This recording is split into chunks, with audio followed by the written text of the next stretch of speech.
Hello there, lovely people. It's Alex from Nintendo Life here, and today we're going to be looking at all the differences that we found in Super Mario 3D All-Stars when compared to the original versions. Now, I know what some of you are thinking, which of the original versions, and that's a very fair point. Basically, we're going to use the original NTSC releases as a baseline, and we're going to do that across all three of these games because we've got to do it from somewhere. And imagine the smile on my face when I counted them up and the list was done, and it was actually 35 differences. Color me tickled pink. We're going to go through them in order, and some of them are naturally going to be repeating between different things, but even so, it should be a good. But anyway, that's more than enough waffling. Let's dive right into things.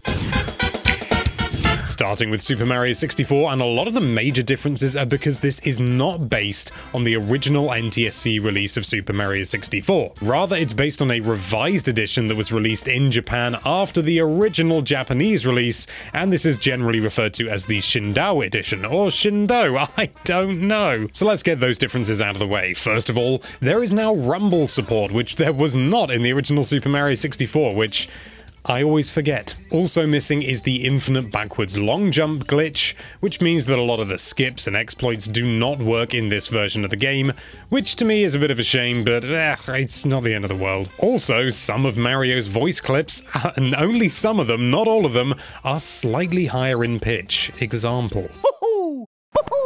Mario no longer says when throwing Bowser. Instead, he just says bye-bye.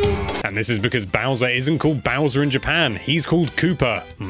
Confusing. Pressing ZL on the title screen causes Mario's face to tile behind him, as you can see here. And that's all the differences from the Shindao edition, but there is more. There is obviously more. The resolution has been improved from 240p to 720p. The texture quality of Mario's eyes, moustache, and cap have all been improved, and now they're actually surprisingly high resolution.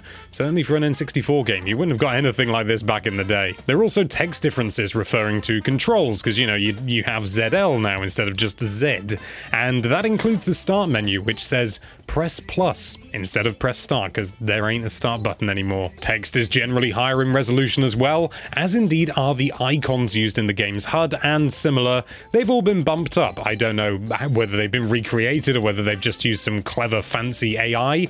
Who knows? Nintendo do. Also missing is a nice little feature from the original where the second player could control the camera during the credits. That no longer works due to the fact that the emulation that runs the game sees all controllers connected to the Switch as player one. So even if you connect another controller, it don't bloomin' work. Lastly, and indeed most importantly, the trademark symbol on the game's logo is now blue instead of white. Wowzers trousers. Moving on to Super Mario Sunshine, we've got some obvious ones to get out of the way. The resolution has now been boosted from 480p to a crisp 1080p, and it's never looked better. The aspect ratio has also changed from the original 4:3 aspect ratio to now 16:9 standard widescreen. On-screen icons and such are now a higher resolution. The text is also a higher resolution as well, and also, as in Super Mario 64, text has been changed to reflect the new controls. And we'll be talking about controls in a bit. The cutscenes in the game have had some rather clever, what appears to be AI upscaling applied, means that they look really, really good actually. The originals were very low resolution and they were actually video files, they weren't rendered in game, so as a result, they either had to remake them completely or they just seem to have done this upscaling thing. And it looks phenomenal, but you can tell that it has been upscaled because you can see some artifacts if you look really mega closely. Still looks bloody good though. The analog flood controls no longer work. Basically, you used to hold down the right trigger, and because it was analog, you could control whether flood was expelling water at a little bit or a lot, and then stand in place by clicking it all the way down. Obviously that doesn't work on the Switch because it doesn't have analog triggers, does it? Instead, holding ZR allows you to run around and spray flood at the same time, and holding R allows you to stand in place and freely aim. Speaking of aiming, the stick controls were initially inverted when you were controlling flood, and indeed looking around, and now they aren't. It's about bloomin' time. Incidentally, there is also no way to re-enable inverted controls if that's your kind of thing, which is probably going to irritate some people. In fact, I think I've already seen some people complain about it on Twitter, but it took me a moment to get used to it because I just got so much muscle memory for Sunshine, but even so, it's fine. It's better. During the tutorial, all references to specific buttons have been omitted, and instead Flood now just says this. If you press the button, you can stop and choose. Also, the beatboxing pianta is gone. I know why, because it's all done in system settings now on the Switch itself, but I'm gonna miss that. And lastly, on the title screen, press start is now press A, and it's at the bottom, which it always was in PAL.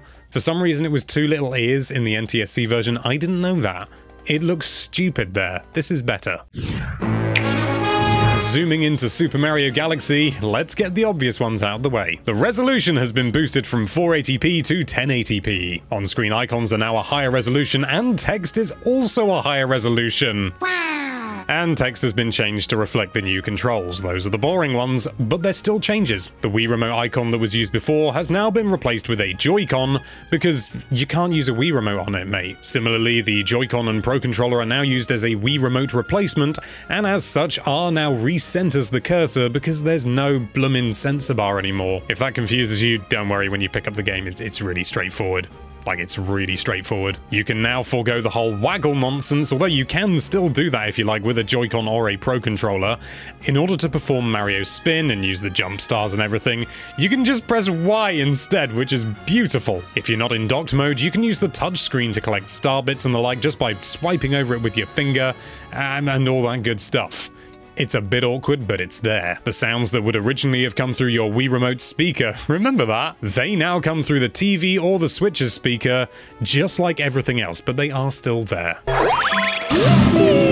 You can only play 2-player mode by entering the minus menu, the suspend menu. This is really weird. In the original Wii version, you just had to have 2 Wii remotes synced and connected to your Wii at the same time. But now, you have to go into this menu. I'm guessing it's because each Joy-Con has to be on its side, which... well, that's another issue, but not one that we're gonna get into. And lastly, the greatest tragedy of our time, there is now no option to use your Mii as an icon in your save file. It's just these 4 goobers. And there you have it. Those are all the differences that we found in Super Mario 64, Super Mario Sunshine, and Super Mario Galaxy. And if you're annoyed with the way I pronounce Mario and think it should be Mario, it's literally a regional difference, get over yourself. I've just got some very disturbing test results that say that apparently we're human, and we may have missed something, so if we have, please let us know what it is in the comments down below. Thank you so much for watching. If you like this video, then why don't you find all the things wrong, or indeed better, with that subscribe button compared to the old one, even though there wasn't one. And be sure to check out NintendoLife.com for all sorts of lovely Nintendo-related content. Thank you again for watching. Bye-bye.